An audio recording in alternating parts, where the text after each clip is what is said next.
Now let's do a EuroBasket update. I watched a bunch of tape of Giannis, Luka, and Nikola Jokic in their early friendlies as they prepare for EuroBasket. So I wanted to quick touch on all three of these guys here for about 10 minutes. First of all, Luka Doncic.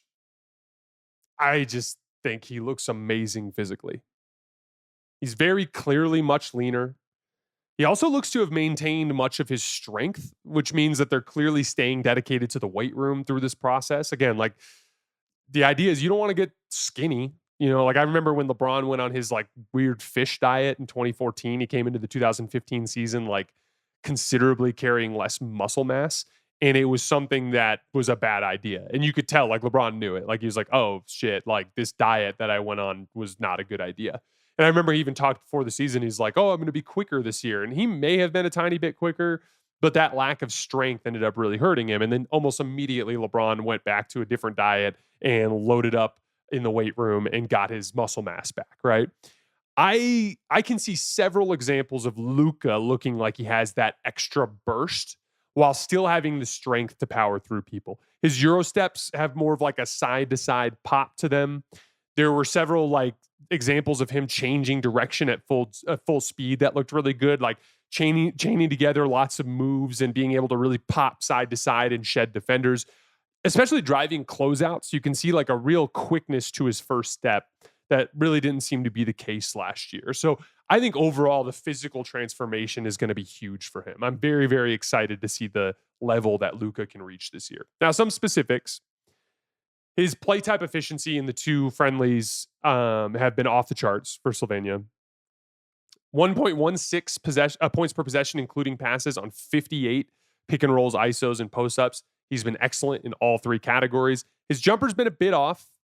4 for 8 off the catch, which is fine, obviously. He was just 6 for 21 off the dribble jump shot so far. That's always a rhythm thing. I actually expect Luka to have a good perimeter jump shooting season driven by his improved conditioning. Step back threes are all about getting separation and lift. And that can often become a problem when you tire out. And I think Luka is going to be in good shape this year. He was 5 for 7 on floaters.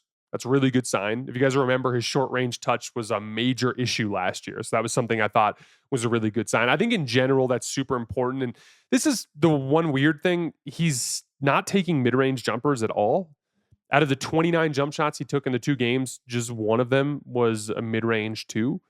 And I really think that's an important part of his game when he's clicking on all cylinders. Again, it's like the Anthony Edwards debate we were having surrounding Shai Gilgeous-Alexander. There's a delicate balance between large sample efficiency that can come from heavily indexing towards threes and the possession to possession consistency and the kind of like durability against rough shooting nights that you can have if you mix in more short range scoring. So on the one hand, 5 for 7 on floaters in two games. Like I think that's a good sign that Luka's getting some of his floater touch back, but the jump shot piece, him relying almost entirely on threes, is not something that I love.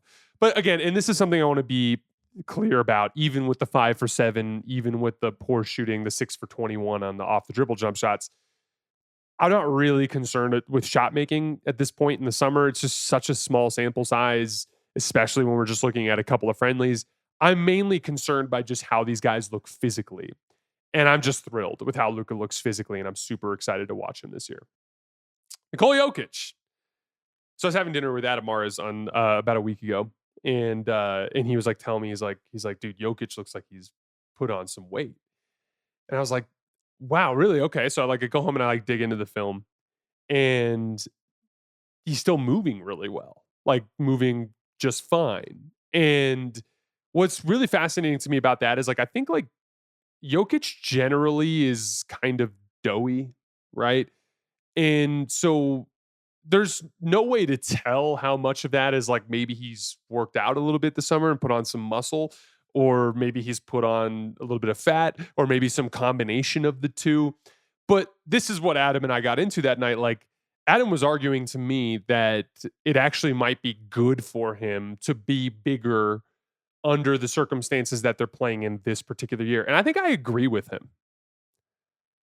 Jokic being bigger is the right approach when you factor in, one, this Nuggets team is much deeper than last year, so they should be able to keep his minutes down. Again, what I'm always scared of when a guy's carrying extra weight is the wear and tear on the lower body.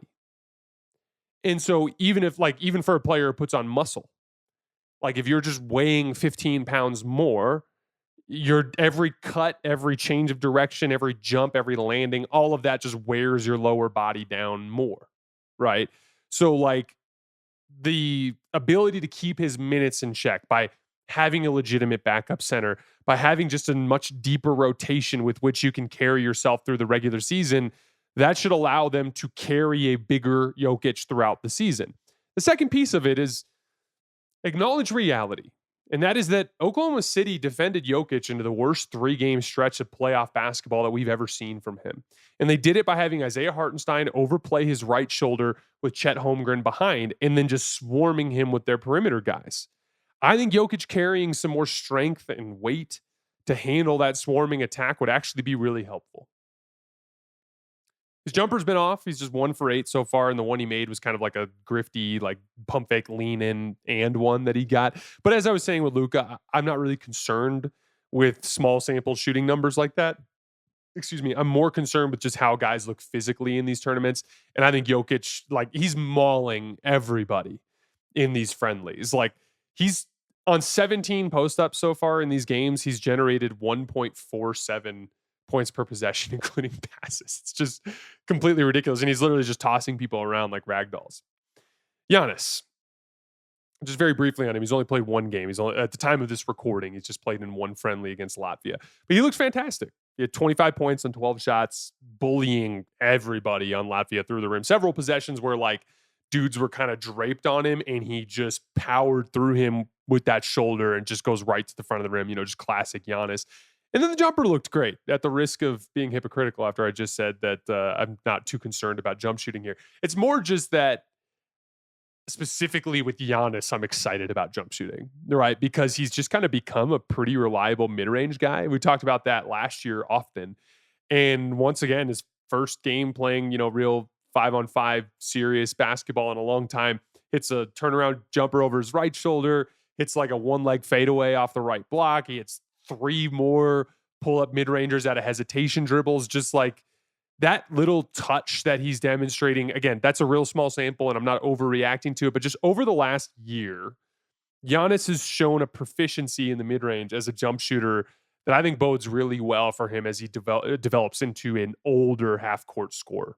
But overall, I'm just super excited for EuroBasket this year. We're going to have some kind of coverage of it when we get to that point. I can't promise that. We're certainly not going to cover every game, but we got 3 of the top 4 players in the world playing in this tournament. And we should get some really high-level basketball, and we will definitely cover it to a certain extent this year.